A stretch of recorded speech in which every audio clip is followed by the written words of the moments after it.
Okay, welcome. So today is the first of the new series of Relax into Health, Wealth, and Happiness. It's nice to have you here. Nice to see some of you. I think you're wearing a hat. That's nice. I'm wearing a hat too. We can have a hat club. So the Relax into Health, Wealth, and Happiness meeting or meetings um, are, well, they're so you can relax into health, wealth, and happiness. But perhaps it requires just a brief amount of explanation. So really truly is just as the name suggests. So all you need to do is be here and allow yourself to be here and choose to be here. And then if you can also allow yourself to relax. And to the degree that you're willing to allow yourself to be here, choose to be here and relax, then you will relax into health, wealth, and happiness. And the health, wealth, and happiness is primarily our main focus here is the health, wealth, and happiness that is unconditional. And so it does not depend upon any external conditions.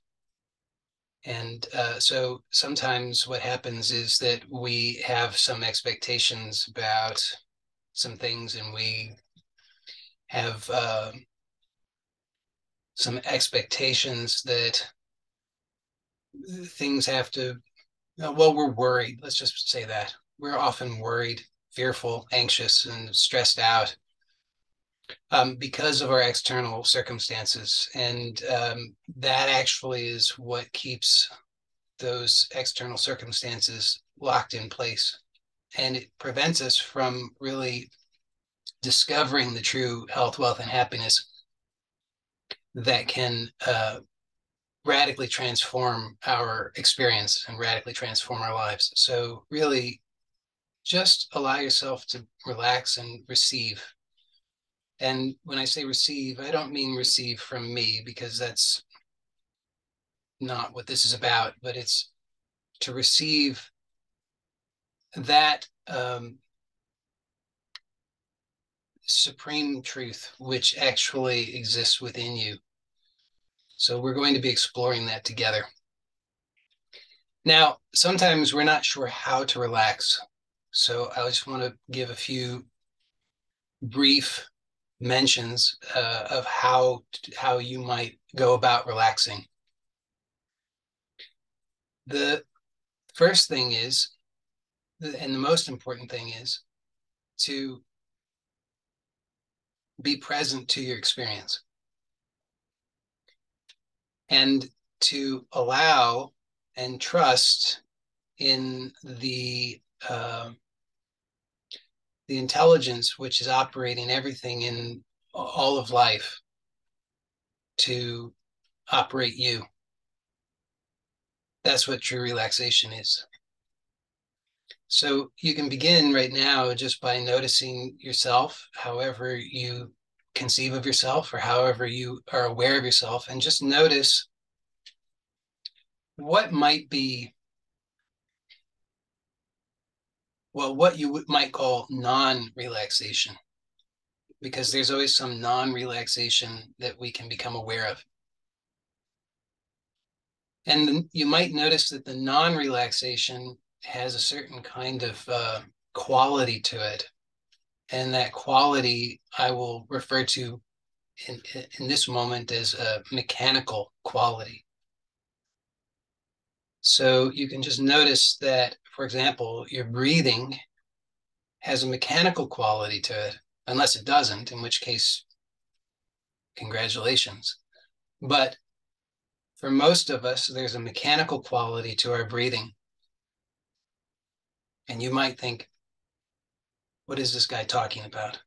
I don't know at all what this means. Well, just take a look and see. So the way in which you breathe when it's truly natural, when you're truly relaxed, it's like a healthy newborn baby. Not all newborn babies, but a healthy newborn baby. Well, maybe very rare these days, but you could imagine a healthy newborn baby who hasn't a care in the world, who hasn't any prior experience to dictate how it should be breathing, how it should be reacting. And so it's completely in tune with the moment. Then notice how you're breathing. And you'll notice that the way that you're breathing, unless it's not the case, but for most of us, what you can notice is the way that you're breathing has some strain to it. There's an unwillingness for most of us to actually surrender to the natural breath, to the breath that's gifted to us. So just explore that and see what is possible. You'll discover many amazing things as you do so.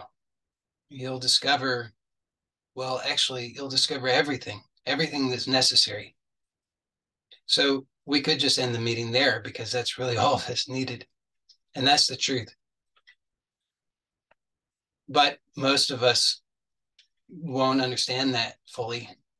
And so if we ended the meeting there, then we'd go right back to the usual habitual mechanical business of our lives that is completely unfulfilling if we tell the truth. So we'll take a little bit of time to explore it together and discover really truly what's possible. So you can have the eyes open, you can have the eyes closed, whatever's comfortable for you. We're not aiming to arrive at some predetermined experience. It's not what you think of as the right way to breathe, and it's not what you think of as relaxation, because those are experiences that you already had or that you think you've had. Really, it's just the idea that you have or the impression of the experiences that have happened. And those just repeat mechanically, unconsciously, even though we think that we're conscious. We think, oh, I'm here, I'm living my life. But actually, what's living your life is the repetition of the past. It's really actually, to be clearer than that, it's the repetition of all of the incomplete experiences. All of the experiences where there was an unwillingness to surrender fully. And boy, haven't there been a lot of those. And you start to become aware, if you really allow yourself to notice what's being pointed to, you'll see that indeed it is true that almost every moment of your life, in fact, has been just built upon this repetition of these incomplete experiences. And so then we can start to see what's actually meant when we talk about karma. So a lot of people have ideas about what karma might mean, and most of those are incorrect. What's actually what karma really points to is that there's an action that is, well, there are many degrees of karma, so I should be clear here. There's a particular type of karma that I'm talking about. It's the type of karma that we're really interested in.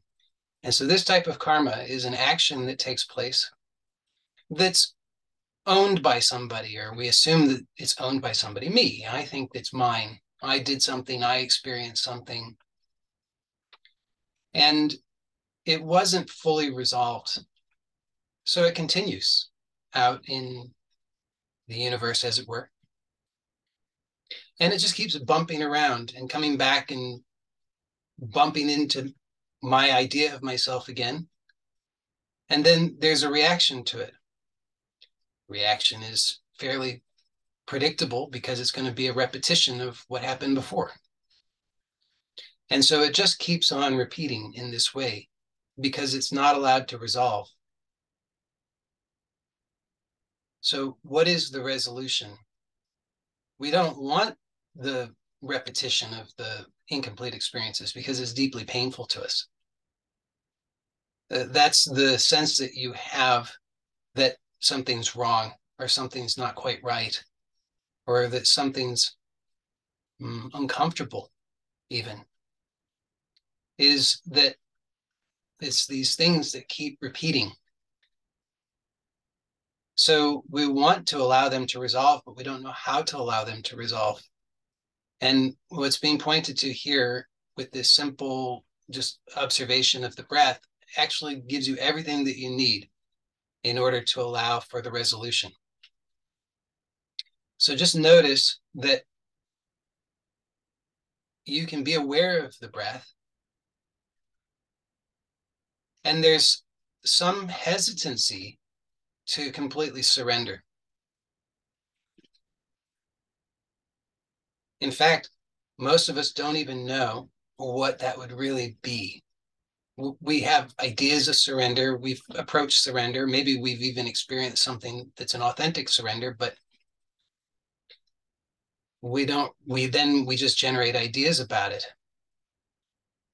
And so we don't really know in this moment what it would really be. And there's a hesitancy to really allow for a complete surrender.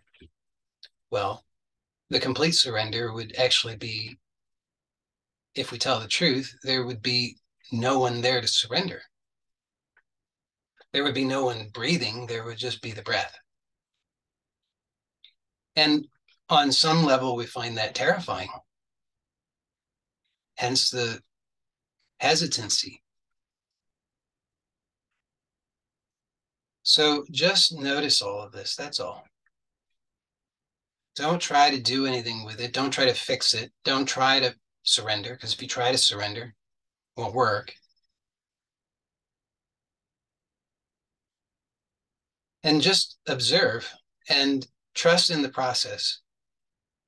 Don't be impatient with it.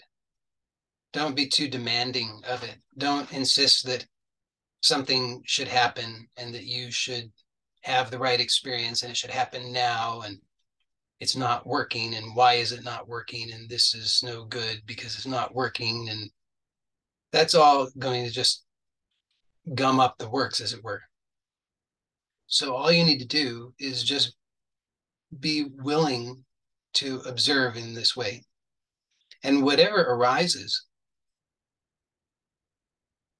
is part of the process, and it's part of the discovery of that surrender, which is part of the revelation of the health, wealth, and happiness. So just be willing to continue to engage in the process, even though you might not be entirely sure what that process is. So if you have a sense of confusion, that's okay. If you have a sense that you think you already know, oh, that's okay too. But whether you have confusion or a sense of already knowing or any other experience, it's fine, but just allow it and don't grasp at it. Don't think that it's true. Or if you think that it's true, don't then think that the thought that it's true is also true. Because each of those things, each of those experiences, the confusion, frustration, elation, got it, don't got it, understand it, don't understand it, all of these various experiences are actually just those karmas that if we react predictably by accepting that that's true, then it just repeats. It's like that movie Groundhog Day. If you've seen it, you'll understand the reference. If you haven't seen it, it doesn't matter. But it's just this repetition. And this is what's going on in everybody's life, every moment of everybody's life, but most people don't know it. then it happens that eventually a person might start to notice it. And that is a very difficult moment, because the realization, even if vague, that there's something very repetitive here, and that all of my sense of agency it becomes hollow. There's a sense of falseness to it. There's a realization that everything that I thought was me doing all of this stuff, choosing all of this stuff, it turns out to be, it was just a reaction. It was predictable. It was just the karma coming back again and again and again, just repeating over and over and over and over. And one day I realize it, and holy cow, it just seems like my whole life has been a lie, and I don't know who I am, and I don't know what I'm doing, and I don't know what any of this is about. Well, it's a very magical moment, but it's also a very terrifying moment.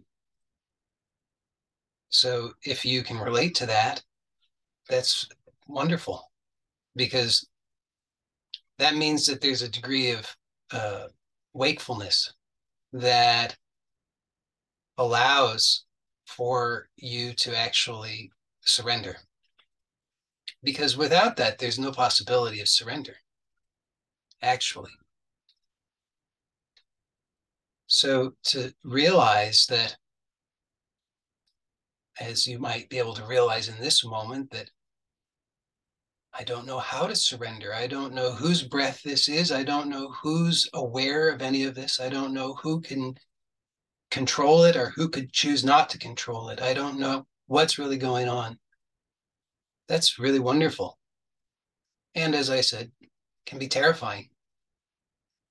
So just allow in a very gentle way, and know that you're safe. Everything is safe. It's okay.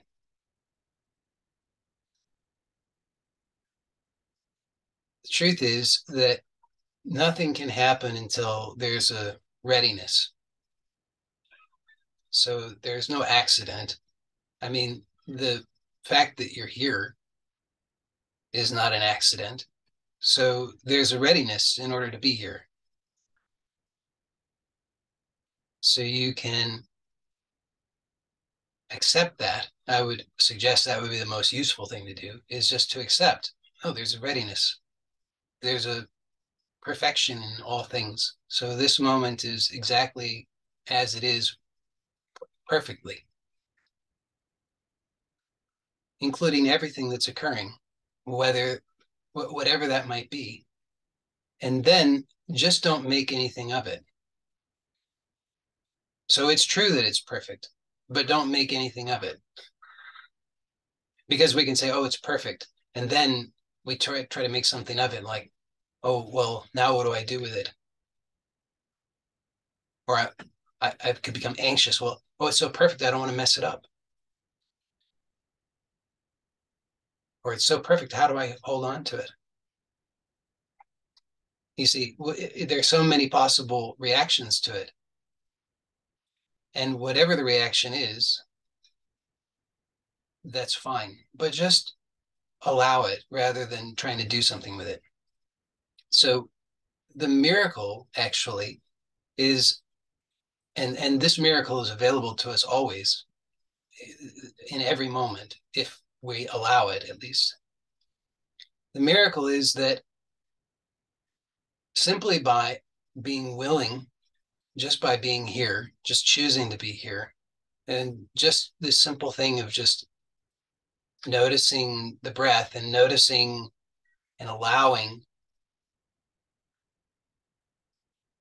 begins to radically, and I mean that word in the true sense, to radically change the entire life stream. It begins to radically change the entire orientation. It begins to radically change the entire relationship of you to your experience.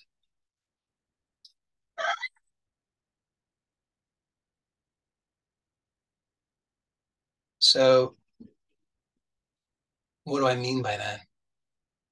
So prior to this, you'll maybe notice that there's a sense of this is my experience, this is my life, and I have to do something with it. It's for me to do something with. And anything that happens, I have to be here to do something with it. That's why I'm here, is to do something with it. But as I've already pointed out, that is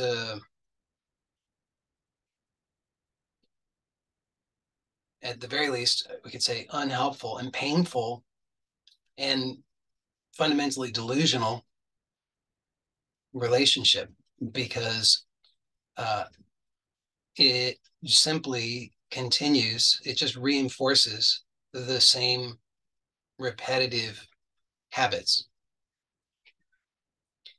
Now, in this moment, what is happening, at least if you're allowing it, and it's again, it's not because of me, it's simply because of your willingness.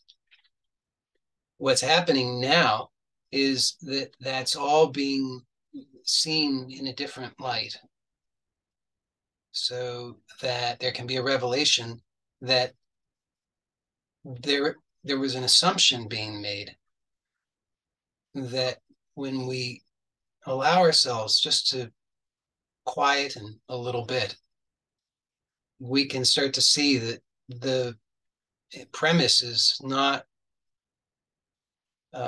well founded. So the notion that this is my experience and that I need to do something about it turns out to be unsupported. There's no evidence really for it. It was just an assumption.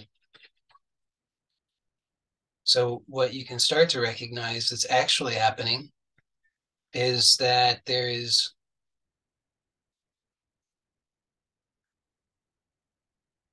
this karma or content, action, activity occurring. And if it's not being interfered with by inserting someone who's going to do something about it, or somebody who's going to take receipt of it or claim it for themselves, then instead of it repeating, it's released.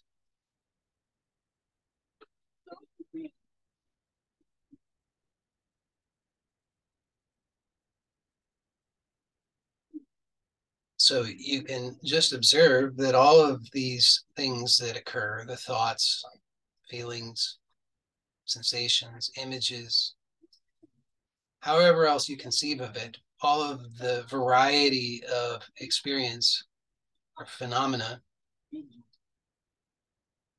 are simply appearing and disappearing.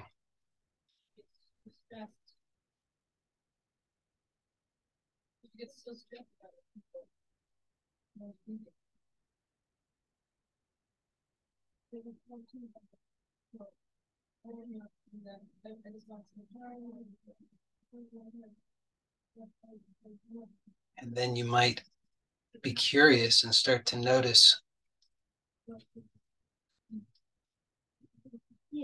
not only the content, but also the content, which is, as I've pointed out, it's appearing and disappearing. Maybe we should just take a moment with that, just so that that's clear. So you can just notice that it comes and it goes. So the thought comes and then it goes. So there was apparently a moment prior to the thought, and then there's the thought apparently, and then there's not the thought.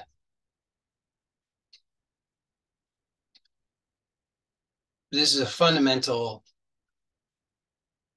we'll say, pattern in experience.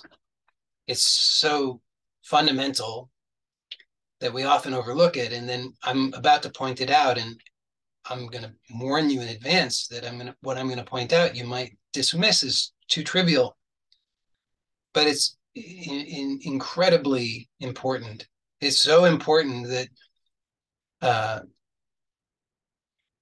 In Hindu thought, the entirety of the whole thing is based on this. There's a three parts. So um, they're represented by three deities.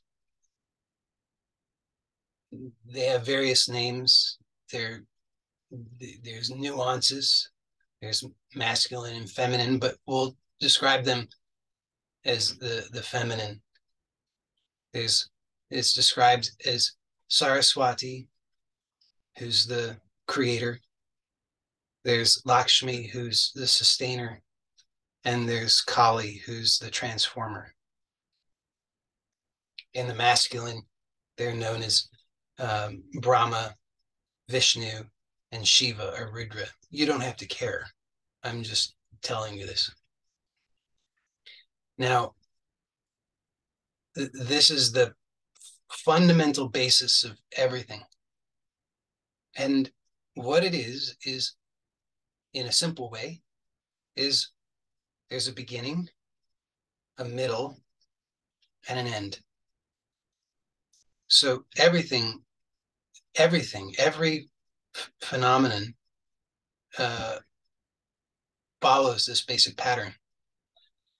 You, as you conceive of yourself, have a beginning, we say conception or birth, a middle, which is presently happening, and an end, which is, we imagine, sometime in the future, which we call death. But this is happening, as you can observe in your experience right now, with everything. So the thought has a beginning, a middle, and an end. You can only know that it exists because it consists of these things. The middle is the part that you're aware of primarily. But you can observe and see that this is true, whether it's a thought, sensation, image, or anything else, has a beginning, a middle, and an end. Now, there's a fourth. Okay, so we also speak of three states of consciousness. There's waking state, dream state, deep sleep state. There's a fourth state. This fourth state we call Turiya, which means fourth. This is what the word means. What is fourth? Fourth is that which is present throughout all, in which everything is appearing and disappearing. This is what most of us miss most of the time. So you can observe that all the various phenomena that are occurring in your awareness have this beginning, middle, and end. But you are present prior to the beginning, during the middle, and after the end. And this is so obvious and so simple that it's easy to overlook or dismiss or trivialize. And yet, it's the most important thing.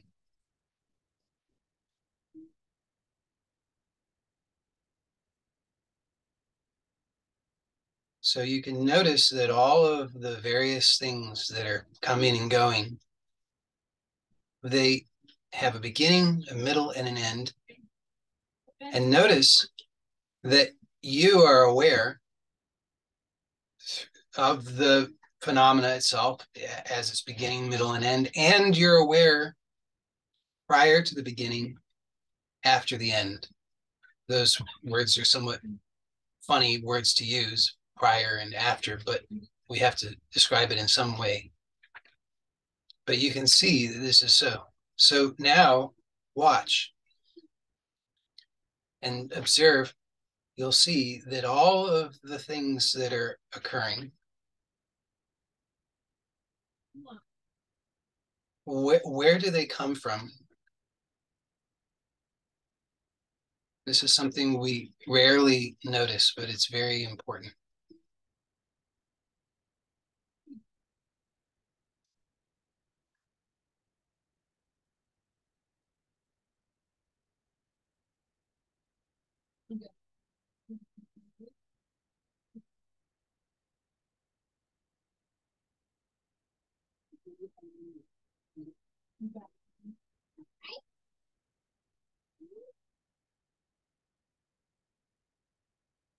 So whether you like the phenomenon or you dislike the phenomenon, whatever the reaction to it may be, whatever the judgment may be, there's something fundamentally about all of them that most of the time is overlooked. But it turns out this is the most important thing.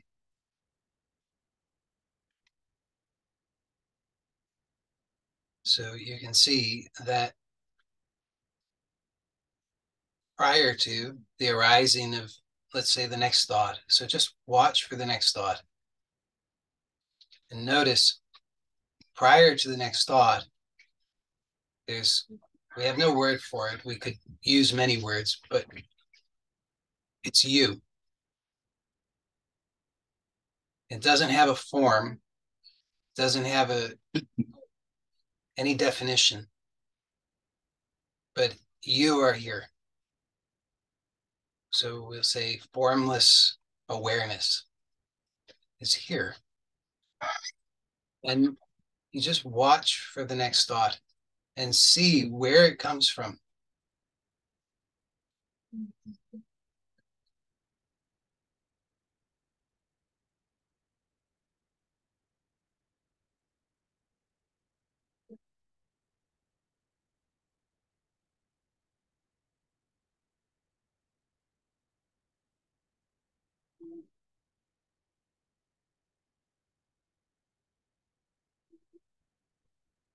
So you can hopefully observe that it's arising from formless awareness, from you. Couldn't come from anywhere else. There's nowhere else. There's only this. The next thought arises from this formless awareness, and it has its being in formless awareness. So its beginning, middle, and end exist in formless awareness, and then disappears into what? Same formless awareness, Turiya.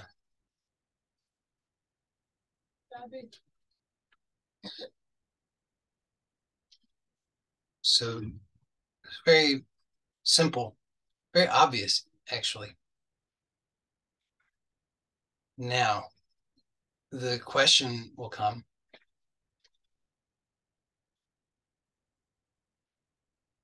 and the question will maybe take various forms, but one way that we could phrase it is to say, okay, I see that,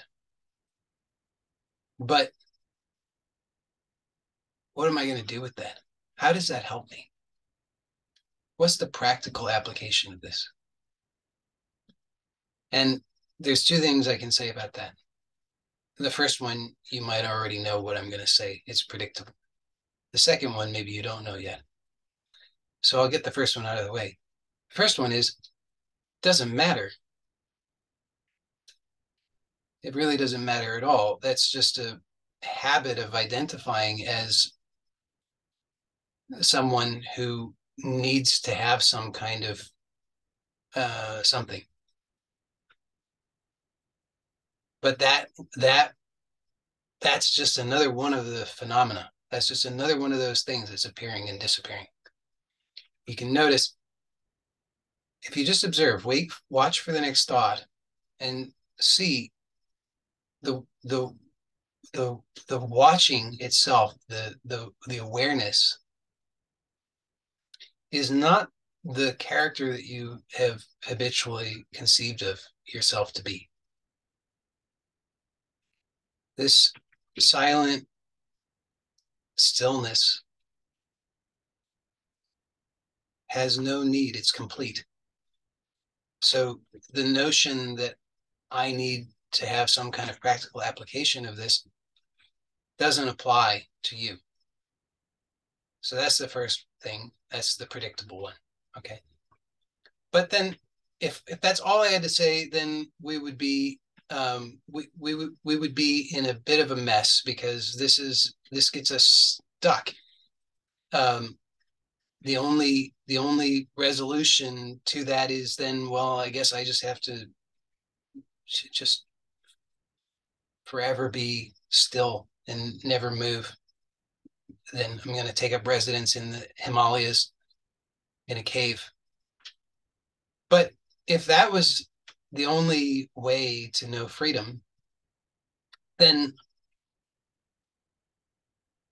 I don't think there's enough real estate. Um, although the Himalayas are pretty big, I guess. But especially if you're not taking anything with you. But um, there, fortunately, there's good news, which is that that's just one idea that we have. That's one image that's been presented to us, is the path of the renunciate who's going to go and they give up all their worldly possessions, and they give up their name, and they do that whole thing. But freedom can't be reserved only for them, because this is the truth of everyone. You can discover it, you can notice it, and you have internet access, so you're not in the Himalayas. Maybe they have Wi-Fi in the Himalayas these days, I don't know. But so let's look at this other thing now, which is, so you want to know what's the practical application of all of this? How can this help me? How can this knowledge help me? So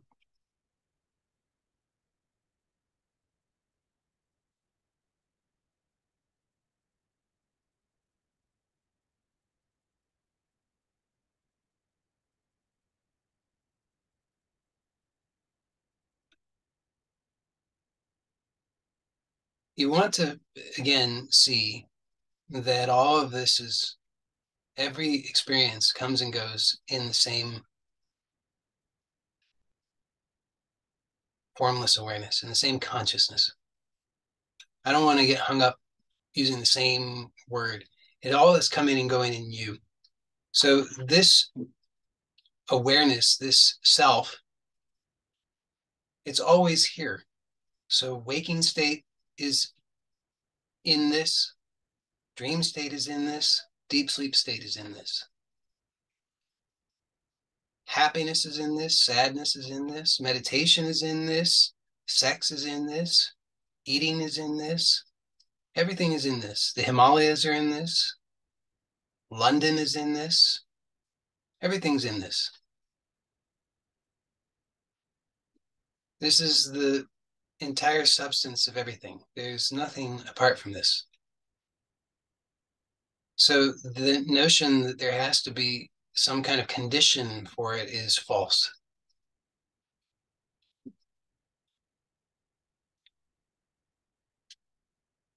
What you can notice now is, let's just go back to noticing the breath.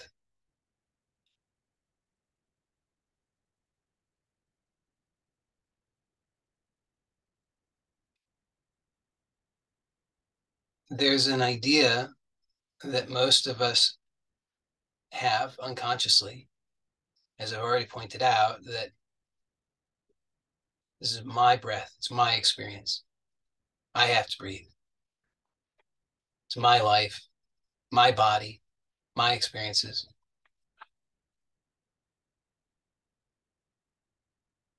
And I'm the one who is invariably bound to take receipt of all of the results of all of it. So if I do it right, I'm going to get good results, and if I do it wrong, I'm going to get bad results, and I'm going to experience the consequences of that, for better or for worse. So if I want health, wealth, and happiness, then I think, oh, I have to do it right. I have to do the right things. I have to get it right.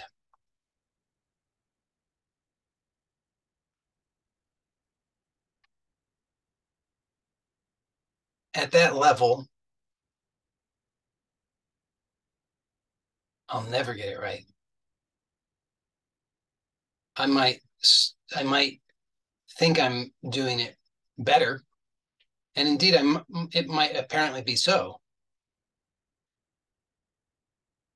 but I'll never be able to do it successfully enough, not at that level. Because I'm sure there's some fancy phrase, philosophical phrase for this, but maybe it's like it's like one of Zeno's paradoxes.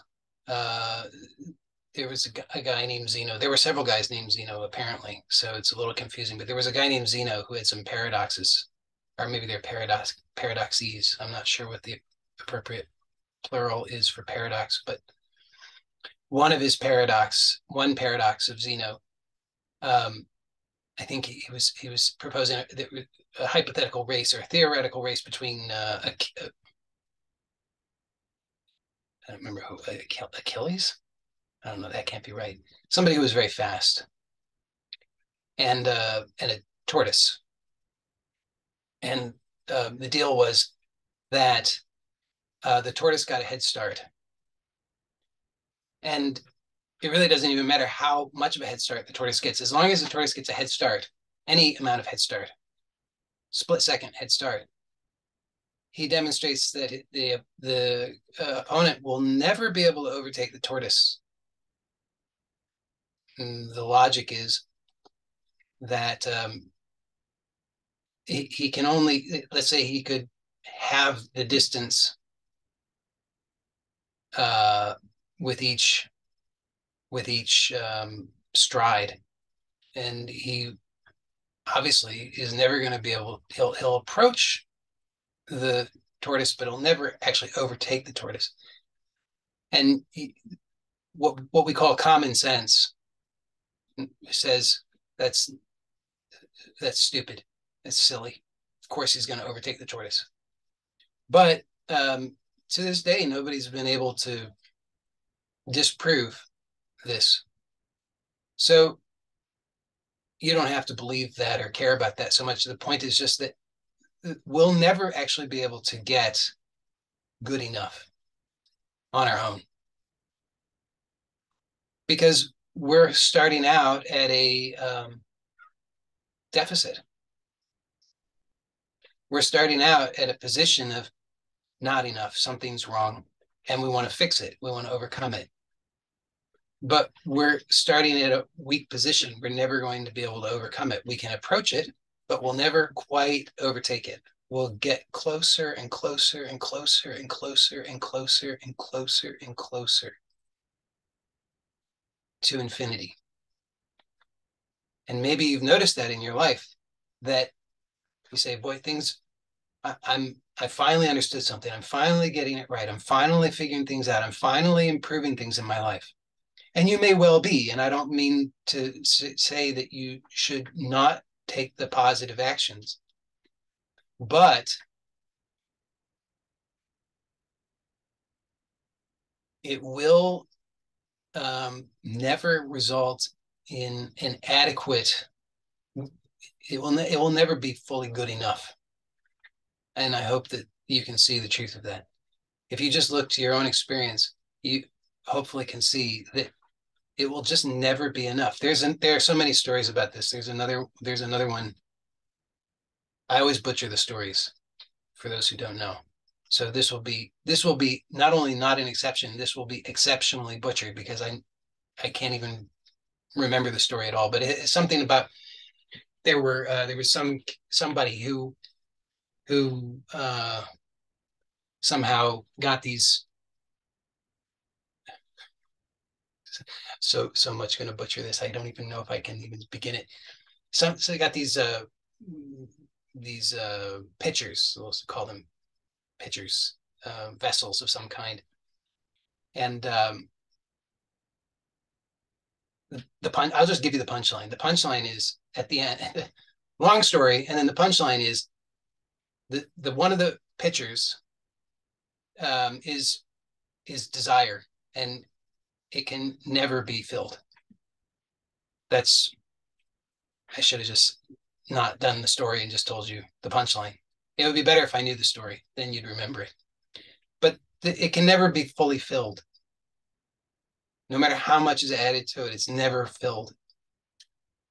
And you can see in your life, hopefully, if you can tell the truth, that it's never filled. You can get closer and closer and closer and closer and closer or further, but closer, closer, closer. And the funny thing is that no matter how close you get, it's never close enough, is it? It's always nice to be closer than further, sort of, but it carries its own kind of pain to be so close and not close enough. Because we always think, well, if I could just fulfill this desire, that would be enough. If I could just get this amount of money, if I could just have this amount of, this amount of friendship, if I could just have, fix this thing in my life, if I could just have this amount of health, if I could just get this, then I would be okay. But then, no, it's never quite enough. Certainly true in my life, at least, because I'm so blessed. I mean, really, it's just so incredibly blessed, and yet it's never enough. It's never quite enough. So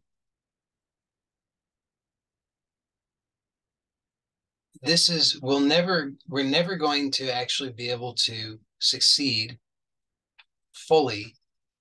Wait for it though, on our own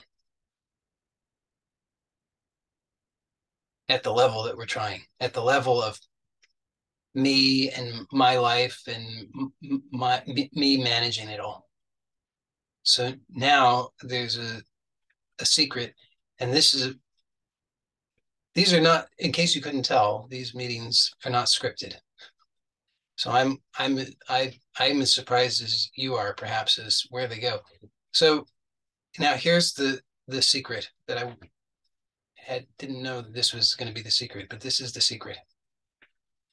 I mean, I knew the secret, but I didn't know it was going to be the secret. I didn't know there was going to be a reveal of the secret.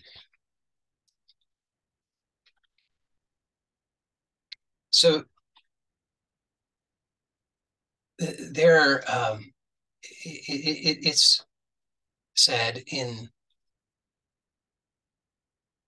scriptures and by teachers that there are various ways, that there are various paths. Um, and so, there's the path of yoga, there's the path of um, there's the path of service, selfless service. There's the path of knowledge. But the supreme path, and this is maybe surprising, the supreme path, and this is repeatedly affirmed, is the path of devotion.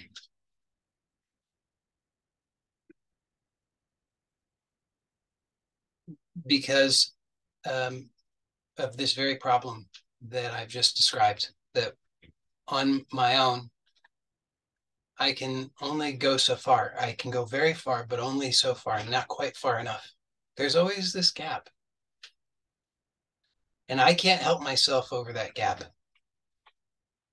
Because as long as I'm trying to help myself over that gap, there's someone trying to help themselves over the gap. But it's like trying to pull yourself up by your own bootstraps. It won't work. So the path of devotion is the supreme path, repeatedly affirmed, and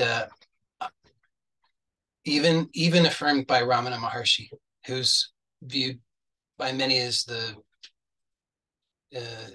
supreme jnani.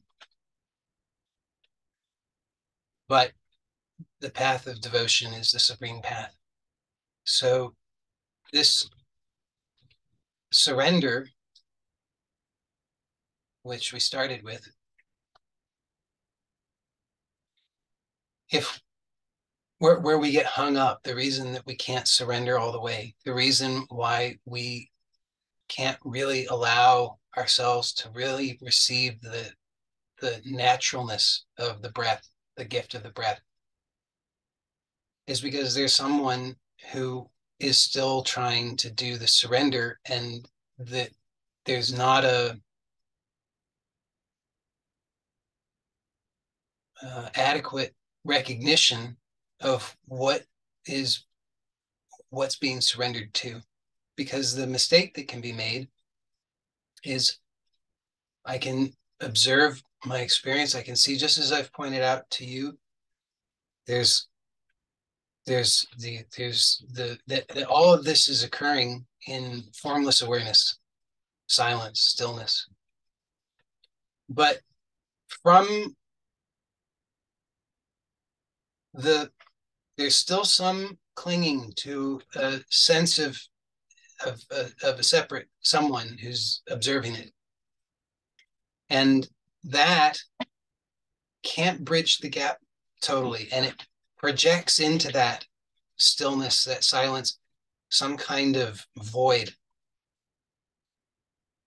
that there's going to be that the surrender means death. I won't be there. And frankly, what good is it if I'm not going to be there? Who's going to surrender if they're not going to be there? So the path of devotion resolves this. And it's in the Bhagavad Gita, uh, Krishna, who is the personification of the supreme being in the Bhagavad Gita, but it's the Bhagavad Gita, so it's this Bhagavad Gita means the song of the divine, the song of the divine, the supreme being. Krishna is the one name given, but whatever you want to call it, it's the same. And in the Bhagavad Gita, Krishna says it very clearly.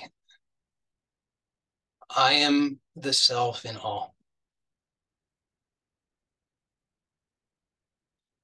So it closes the circle, it bridges the gap. I am the self in all.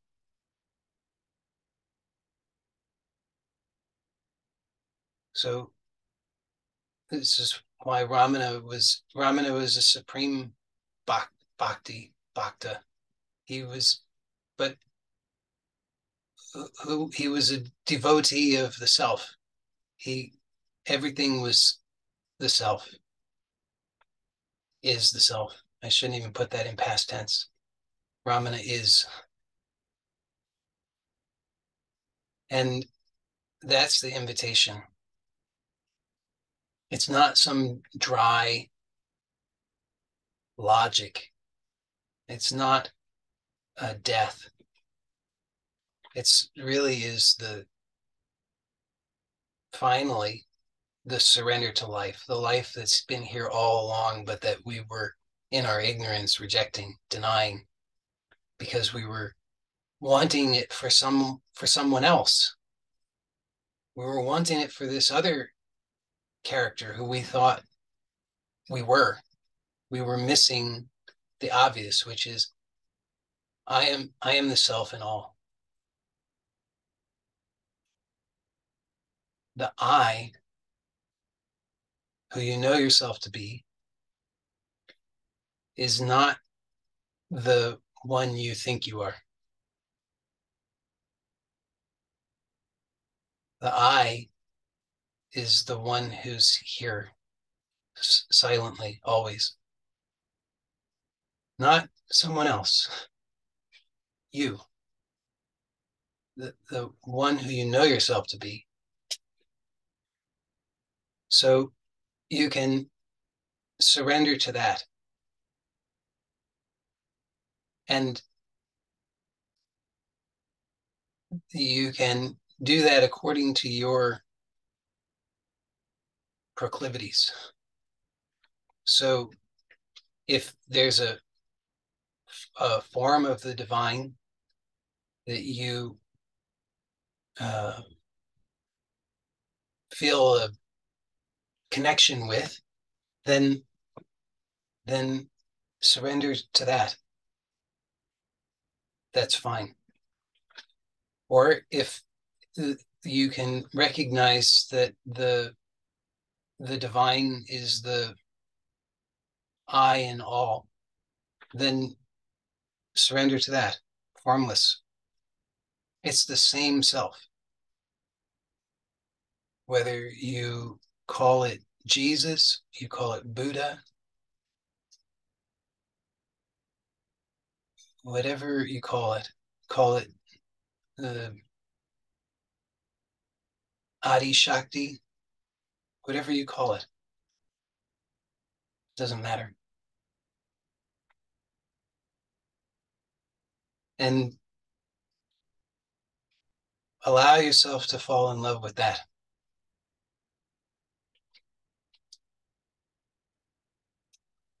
See that it's always here carrying you, holding you, receiving everything, giving everything, that everything is flowing from this.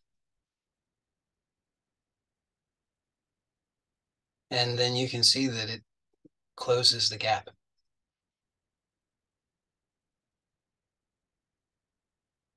Then you can just receive.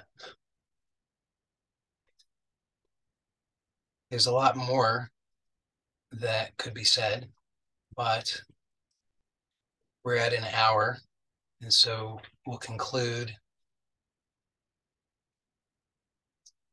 the formal portion for today's meeting. And if there are any questions that anybody has, be happy to stay and respond to those. I'll end this recording now, and I'll start a new recording for the Q&A in case there is anything that anybody has.